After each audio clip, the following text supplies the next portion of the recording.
बोलिए अनंत सिद्ध गणेश जी भगवान की देवादिदेव मूलनायक आदिनाथ देवादिदेव शासनायक भगवान महावीर स्वामी की आचार्य भगवंत कुंद देव की आचार्य भगवंत विराट सागर जी महाराज की आचार्य भगवंत विशुद्ध सागर जी महाराज की आचार्य भगवंत विभव सागर जी महाराज की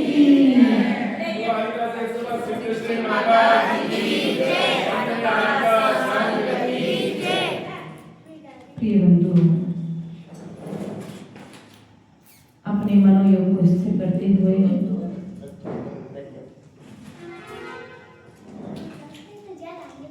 आज पुनः हम संध्याकालीन मेला में जिस दर्शन पाठ के लिए हम बचपन से लेकर के आज तक पढ़ते आ रहे हैं, उस दर्शन पाठ की गहराइयों में प्रवेश करते हुए आज पुनः आचार्य भगवंत यहाँ पर कह रहे हैं दर्शनीय जिनेन्द्र। क्या कहा? जिनेन्द्र भगवान के दर्शन से साधु नाम बंदे और साधुओं की वंदना से क्या होता है? जैसे छिद्र सहित अंजलि में जल अधिक समय तक नहीं ठहरता है, उसी प्रकार सम्यक दृष्टि आत्मा, यहाँ पर सम्यक दृष्टि लगाना पड़ेगा क्योंकि मिथ्यात्व के साथ तो अनादि काल से जिनेन्द्र भगवान की वंदना करते आ रहे, नमस्कार करते आ रहे, उनके चरणों में रह रहे और तो और मुनिराज भी बन गए, आरिका भी बन गए, लेकिन सम्यक तो प्राप्त नहीं किया, तो पंचम काल में भटक गए।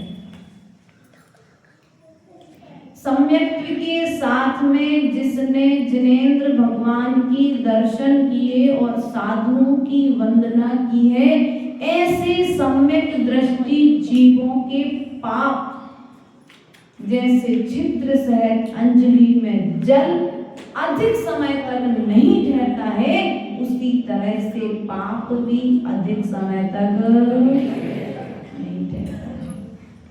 आटा छाना आपने, गेहूं भी छाना, गेहूं का जब आटा बना ले तो उसको भी छान करके ही प्रयोग करते हैं। तो जितना मोटा मोटा आटा होता है वो ऊपर रह जाता है, और जो बारीक बारीक हो, जिस साइज की आप छन्नी लगाते हो उस साइज का आटा नीचे गिर जाता हो, बाकी ऊपर।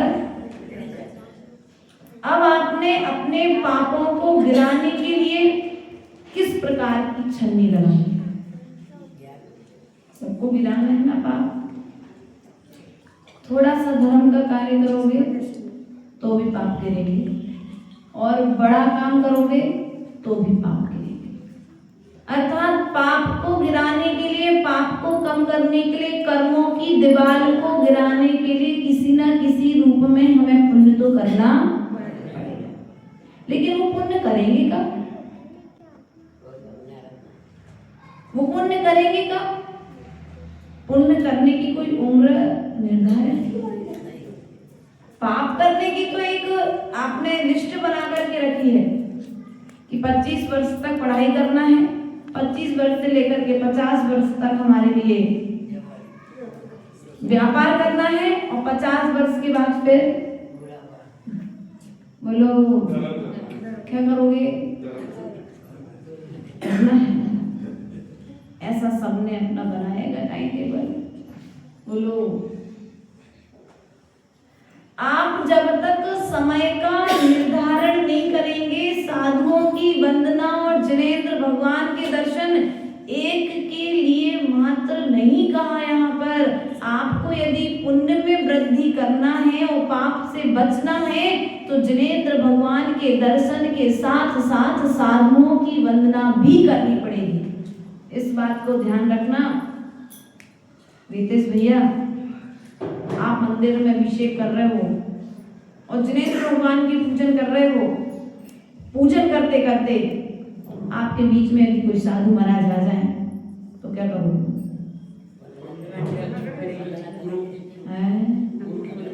भैया अशोक के छोटे भैया कि बड़े भैया हैं? खड़े हो, अच्छा बताओ। ओम, यदि आप पूजन कर रहे हैं और आपके बीच में साधु महाराज आ जाए तो आप क्या करेंगे? एक बार नमस्ते करके पूजन को यथावत रखेंगे। आप पहले गुरु की वंदना क्या करेंगे?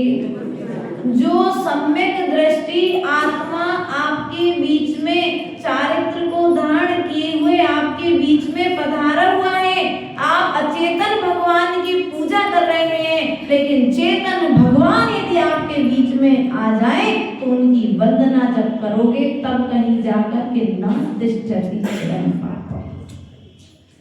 इस अवस्था में पाप अधिक समय तक ठहरने वाले नहीं। हम भगवान की पूजा करेंगे, महाराज लोग को नहीं मानते भैया। चतुर्थ काल में साधु होते ही कहाँ है? वो तो पंचम काल में साधु होते ही कहाँ, चतुर्थ काल में ही होते थे। बताओ भगवान, अब यहाँ पर यदि ऐसी कुछ बात होती तो साधु नाम वंद नील क्यों लिखते फिर आचार्य? हम दर्शन पाठ बचपन से पढ़ते आ रहे, लेकिन इस दर्शन पाठ का अर्थ नहीं समझ पाए। और हमारे सामने प्रभु की पूजा करते करते, प्रभु की वंदना करते करते कोई साधु महाराज आ जाए तो हम खड़े नहीं हो पाते, उनके विनय में हम पाटा नहीं लगा पाते, हम उनकी विनय में 4 कदम तक चल करके नहीं जा पाते। क्या फायदा? जिनको तुमने देखा नहीं सो उनकी आरती उतार है, और जो भविष्य में होने वाले भगवान है उनकी साक्षात तुम अभिनय कर रहे हो। बताओ, ना तिष्ठति चिरम पापम, ठहरेंगे पाप की निकल जाएंगे? बोलो, पाप निकलने वाले, अंजलि में सो जल तो निकल जाएगा, लेकिन पाप कटने वाला, पाप जुड़ जाएगा और पाप प्लस हो जाएगा। क्योंकि अभी तक तुम अचेतन की पूजा कर रहे थे, अचेतन भगवान की पूजा कर रहे थे, लेकिन भगवान ने जो कहा है उस आचरण को नहीं कर रहे थे। इसलिए गुरुओं ने सदा एक ही बात सिखाई है भैया, हमेशा से हम तो अपने गुरु का हमेशा उपकार मानते हैं। कभी गुरुदेव ने भेदभाव नहीं सिखाया। जिन गुरु की शरण में हम रहे, गुरु ने सदा एक ही बात कही, बोले बेटा कभी भी बाहर में जाना, जब हम लोग बाहर निकले संघ से गुरुदेव की आज्ञा लेकर के प्रभावना के लिए गुरुदेव ने बिहार कराए, तो गुरुदेव ने एक ही बात कही कि दीक्षा के गुरु आचार्य विभव सागर जी हैं, लेकिन पृथ्वी तल पर विचरण करने वाले 3 कमलों पर मुनिराज तुम्हारे श्रद्धा के गुरु हैं।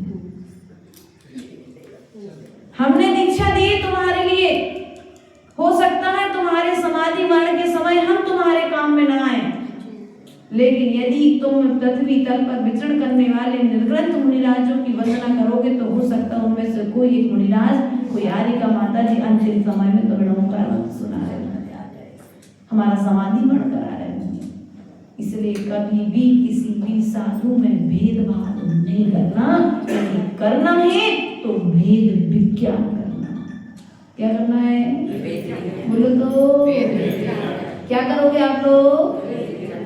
भेदभाव नहीं। कलिंदरा वाले ऐसा नहीं करते, कलिंदरा वाले बहुत अच्छे लोग। वास्तविकता में हमको आज 9 दिन हो गए आपके यहाँ का भोजन पानी करते हुए, है ना। ऐसा नहीं सोचना कि आपका नमक खाया तो आपकी वजह है, ऐसा भी नहीं है। लेकिन आपके जो वास्तविकता में गुण हैं, अगर गुणों का यदि अभिवादन किया जाए तो गुणों में वृद्धि होती है, और यदि गुणों का अपमान किया जाए तो विगुण अपमान में, अर्थात विगुण आए हुए गुण भी चले जाते हैं। बात समझ में आई? यदि गुणों का सम्मान किया जाए तो गुण ठहर जाते हैं, और गुणों का यदि अपमान किया जाए तो गुण चले जाते हैं। अब कैसे? आपका बच्चा बहुत समझदार है, यस। क्या आपका बच्चा बहुत समझदार है? ऐसा हो सकता है जिस क्षेत्र में आप चाहते तो उस क्षेत्र में ना हो, उसकी समझदारी का क्षेत्र है। क्या आपका बच्चा बहुत समझदार है? हमने जिस दृष्टि से देखा उस दृष्टि से हमें लगा बहुत समझदार है, लेकिन हमने रितेश भैया से कहा, रितेश भैया बोले माता जी वो तो हम जानते कितना समझदार है। क्यों? क्योंकि तुमने जिस दृष्टि से और जिस क्षेत्र में तुम उसे होशियार देखना चाह रहे हो सकता है उस क्षेत्र में होशियार नहीं है, और जिस क्षेत्र में हम होशियार देखना चाह रहे हो उस क्षेत्र में उस दृष्टि से होशियार है। तो हमें लग रहा है बहुत समझदार है, बहुत होशियार बच्चा है, और आपको क्या लग रहा है? बच्चा भी समझदार। अब तुमने जो ये बोला ना माता जी वो तो हम जानते हैं अभी समझदार नहीं है, मैच्योरिटी नहीं है, ध्यान रखना।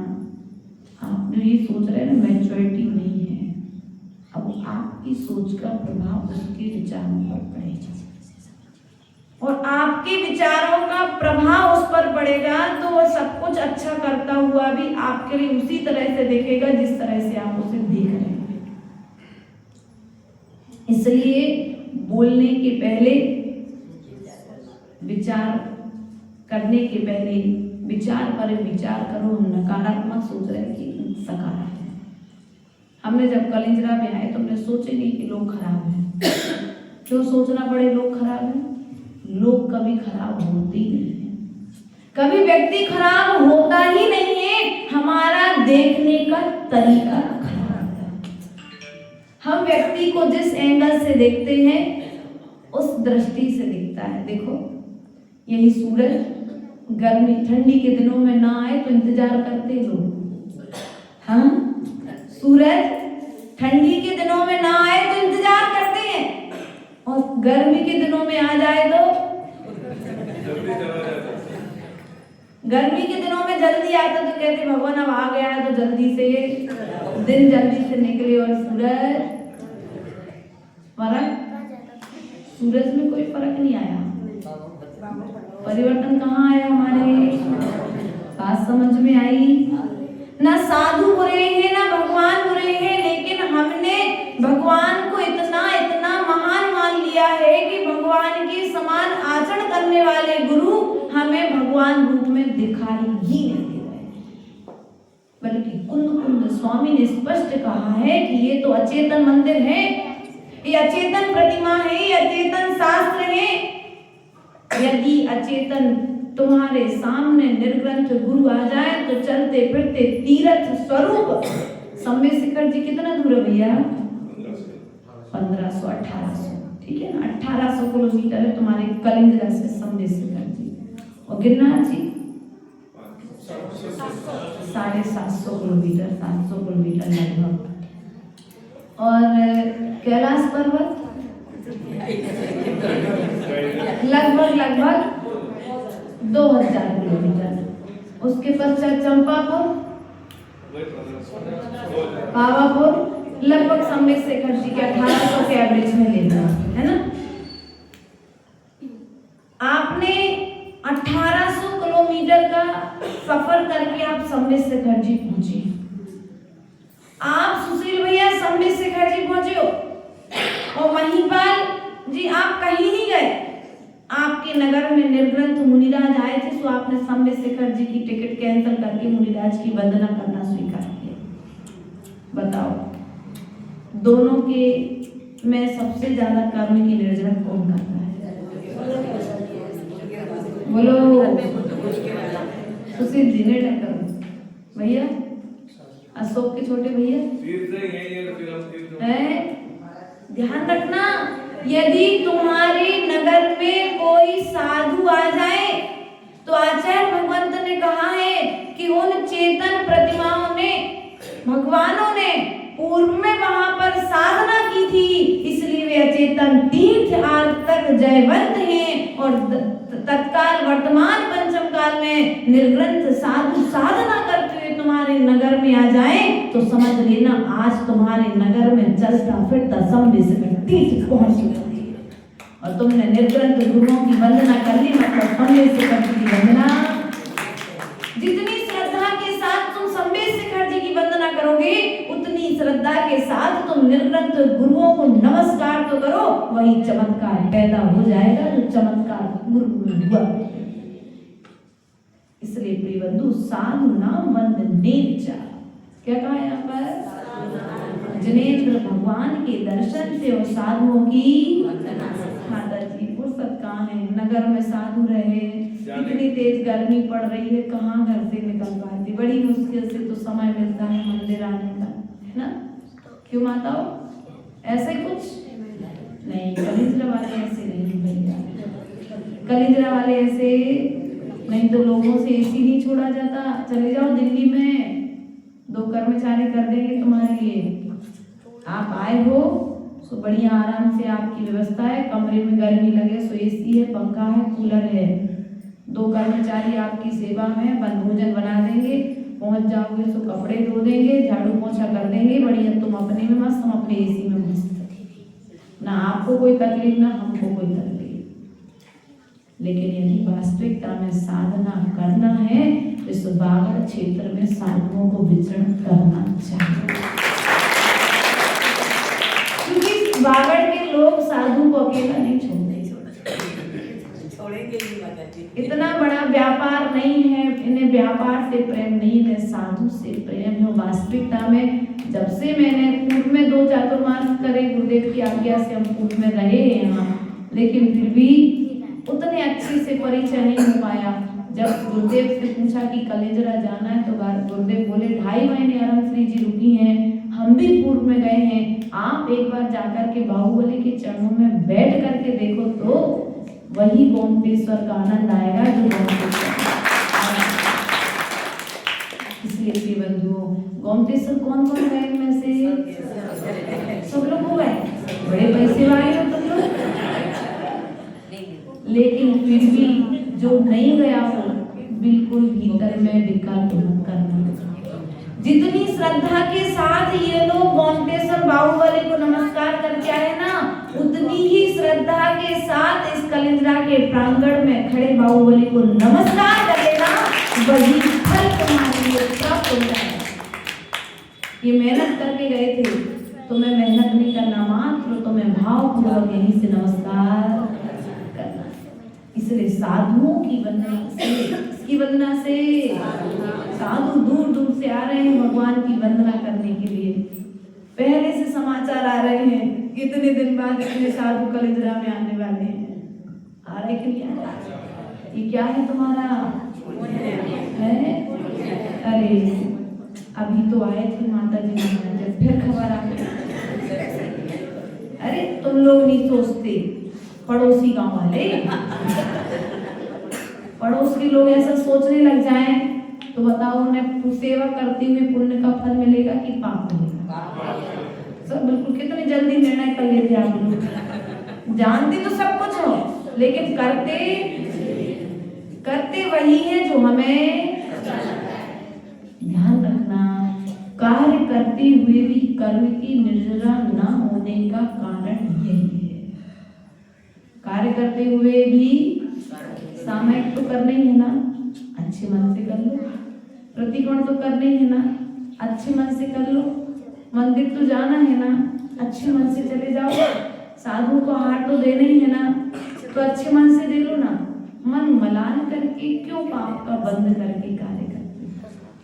जो कार्य तुम्हें करना है उसे उत्साहपूर्वक करो, उसे हतोत्साहित होकर के या अनुत्साहित होकर के मत करो, क्योंकि यदि अनुत्साहित और हतोत्साहित होकर के आप कार्य करते हैं तो आचार्य गुरुदेव कहते हैं कि उस कार्य का फल आपको मिलता फिर नहीं, कार्य के फल से वंचित रह जाते हैं। आपने पूरी मेहनत करी, पूरा जोर लगा करके अच्छी पढ़ाई लिखाई करी और सब कुछ किया, अच्छे नंबर भी, मतलब पेपर दे करके अब बढ़िया फ्री हो गए, और पेपर दे करके जब फ्री हुए तो किसी ने पूछा भैया क्यों इतनी मेहनत कर रहे? बोले अरे वो पापा जी करवा रहे जबरदस्ती की पढ़ाई, मेरी तो इच्छा नहीं है। क्या हुआ?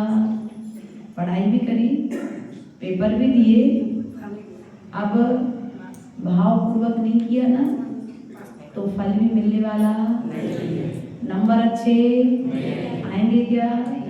पहले से ही तुम हतोत्साहित हो तो फल मिलेगा क्या? इसलिए कोई भी कार्य करो, तुम्हारे नगर में गुरु आ जाए, जिनेंद्र भगवान के दर्शन हमने आज कल नियम दिया था सबको, पालन किया आप लोगों ने, जितनी प्रसन्नता के साथ महीपाल जी ने अपने पोती को देखा था, उतनी ही प्रसन्नता के साथ कल आज प्रभु की प्रतिमा को देखा था क्या? उतनी ही प्रसन्नता हुई थी। माता जी के याद ही नहीं। अगर प्रभु को देख करके प्रसन्नता हो रही है, मतलब आप अपने जीवन में प्रसन्नता को बढ़ा रहे हैं। आपको प्रसन्न करने वाले जीव मिलेंगे आगे जा करके। और यदि आप प्रभु को देख करके, गुरु को देख करके खिन्न हो रहे हैं, अरे यार फिर से आ गए महाराज जी, अब फिर से चौका लगाना पड़ेगा, फिर से क्लासों में जाना पड़ेगा, फिर से उनकी वैया वृत्ति करने के लिए जाना पड़ेगा। अब ये जो मलिनता आ रही है ना मन में, क्या होगा?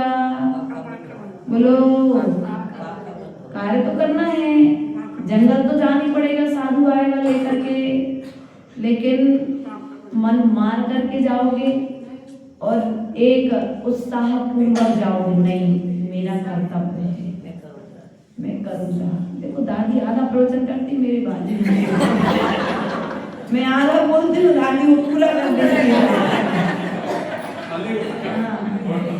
मतलब परफेक्ट है। ध्यान रखना प्रिय बंधुओं, साधु नाम वंदने साधु जिनेन दर्शनेन जिनेन्द्राणाम साधु नाम वंदने। इस लाइन का बार बार चिंतन करो, मंथन करो भीतर में। जैसे दही मथते हो तो नैनू निकलता है, और नैनू को तपाते हो तो घी निकलता है।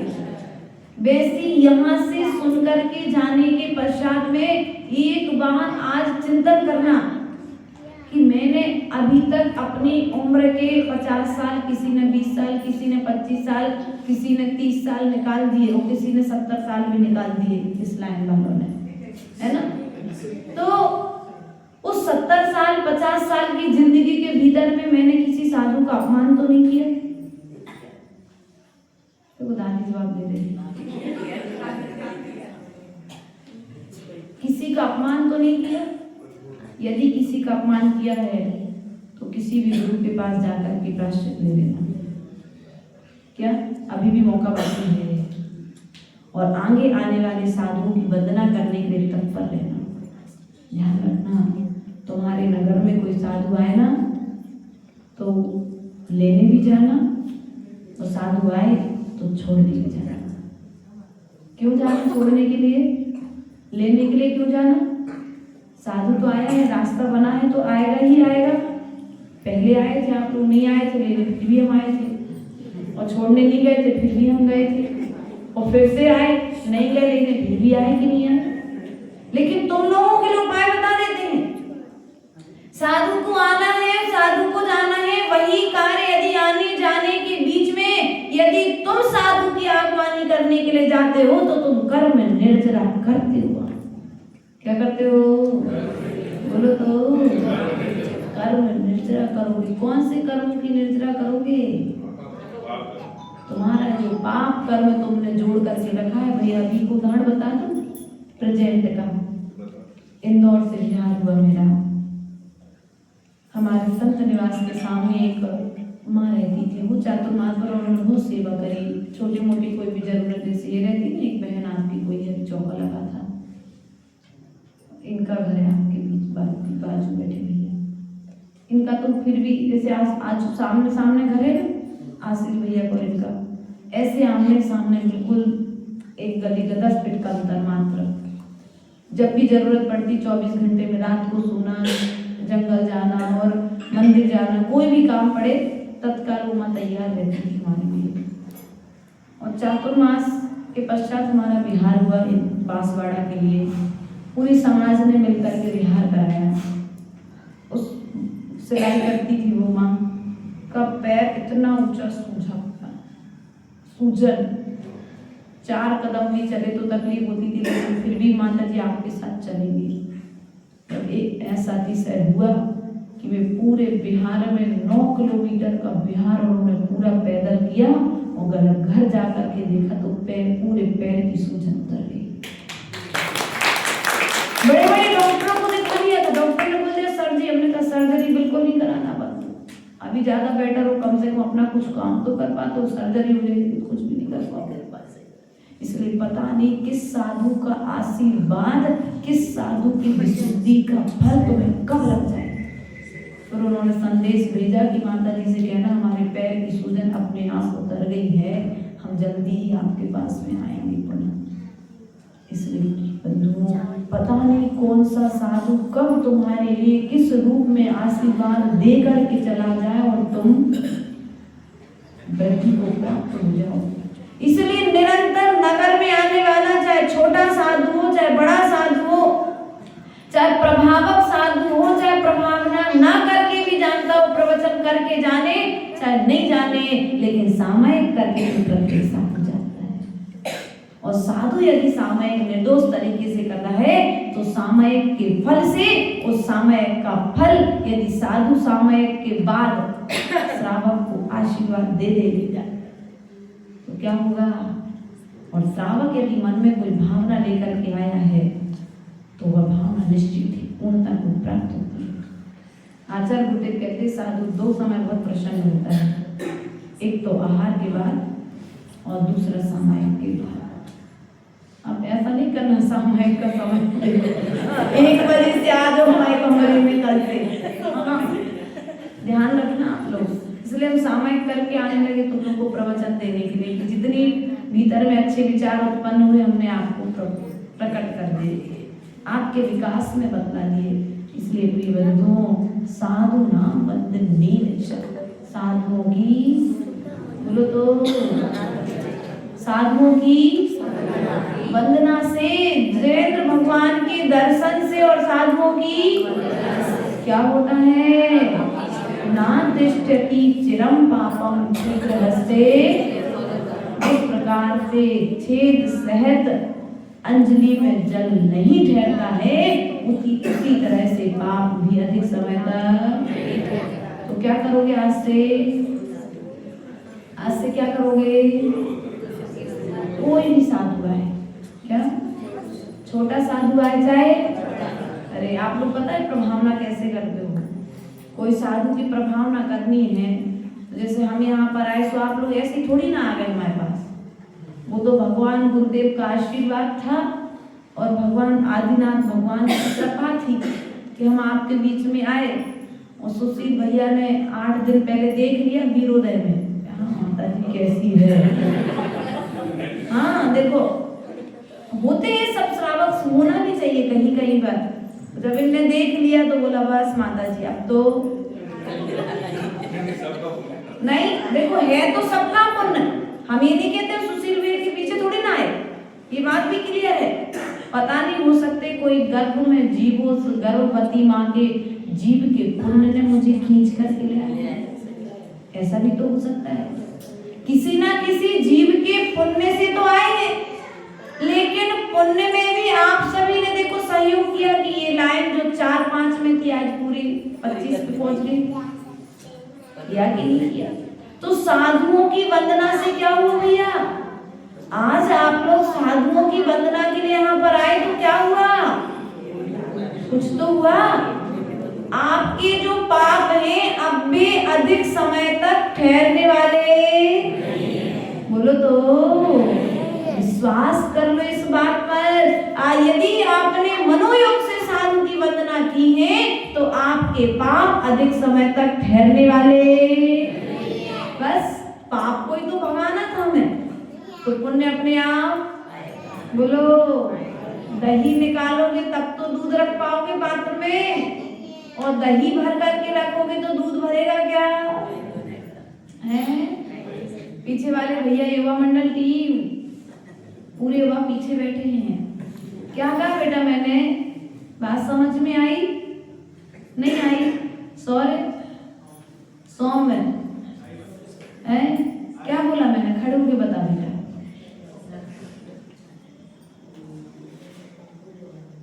बोलो,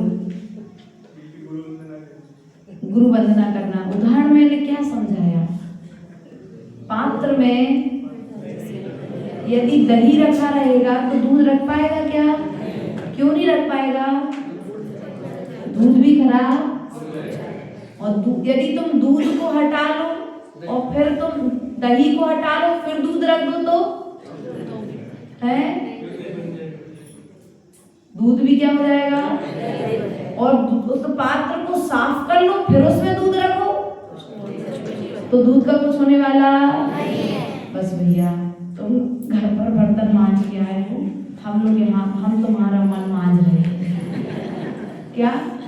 तुम लोग घर पर झाड़ू पोछा करके आए हो, हम लोग तुम्हारे यहाँ पर जिनवाणी की सभा में बैठ करके तुम्हारे मन की सफाई कर रहे हैं, तुम्हारे कसायों की सफाई कर रहे हैं, क्योंकि अनादि काल से हमने कसायों को किया है, इसलिए पंचम काल में भटकना। इसलिए परम गुरु अरहंत भगवान की वंदना करते हुए भी यदि हमारे बीच में कोई निर्ग्रंथ गुरु आ जाए तो उस दिन एक पूजा कम कर लेना, भगवान को उस दिन अभिषेक हो सके बन सके तो छोड़ देना, लेकिन पहले गुरुओं की आगवानी के लिए बोलो क्या करोगे माताओं। नहीं माता जी वो क्या बोलते सगाई है, शादियां चल रही कैसे आएंगी, समय नहीं मिल पा रहा है तैयारी में शॉपिंग में। नहीं तुम दुनिया के काम करना, सब कार्यों के करते हुए कि साधु की आगवानी की तुम्हें जानकारी मिल जाए तो पहले साधुओं की वंदना करने के लिए जाना। जो कार्य हमारे भरत चक्रवर्ती ने किया था वही कार्य हमको भी करना है। इन्हीं भावनाओं के साथ बोले भगवान महावीर स्वामी की जय।